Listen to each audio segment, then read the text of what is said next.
রূপকথার এই বাক্সটাতে রূপকথার দেশে সবই। আমি মানুষের গন্ধ পাচ্ছি। টিটু, বাঘ আসছে। ও না, আমাদের পালাতে হবে।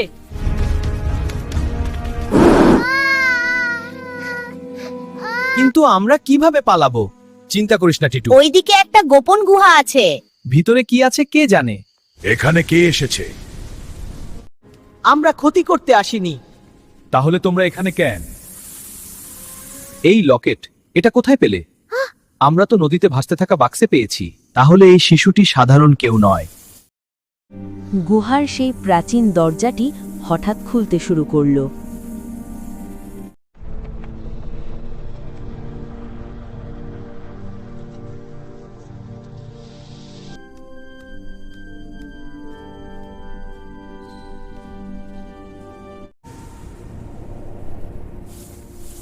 এখানে কে এসেছে?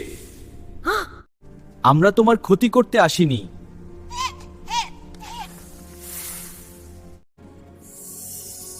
এই লকেট, এটা রাজ পরিবারের চিহ্ন। তাহলে এই শিশুটি সাধারণ কেউ নয়। কিন্তু জঙ্গলের বাইরে কেউ তাদের সবকিছু দেখছিল। অবশেষে আমি সেই শিশুটিকে খুঁজে পেলাম। সেই ছিল জঙ্গলের সবচেয়ে ভয়ঙ্কর শিকারী। আজই সেই শিশুর গল্প শেষ হবে। 1 মিনিট, আমি একটা শব্দ শুনলাম।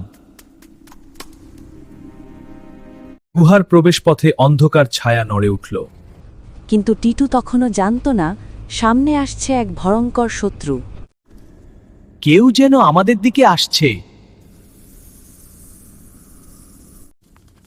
অবশেষে তোমাদের খুঁজে পেলাম। এই বাচ্চাকে আমরা তোমার হাতে দেব না।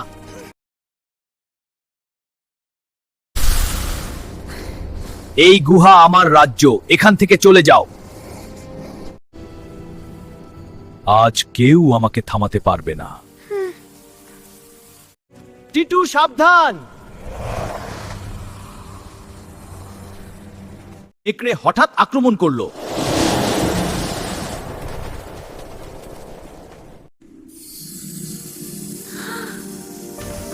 এই আলো কি? লকেটের শক্তি জেগে উঠেছে। না, এটা অসম্ভব।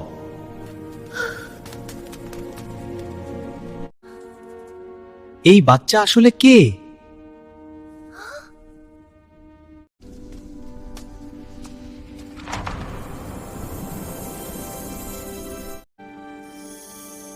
এই আলোটা আবার শুরু হলো। গুহার গভীরে লুকিয়ে থাকা রহস্যের দরজাটি ধীরে ধীরে খুলতে শুরু করল। সেই গুহার ভেতরে কী রহস্য আছে দেখতে চাইলে চ্যানেলটি সাবস্ক্রাইব করে ফেসবুকে ফলো করে পরের পর্বের জন্য অপেক্ষা করুন।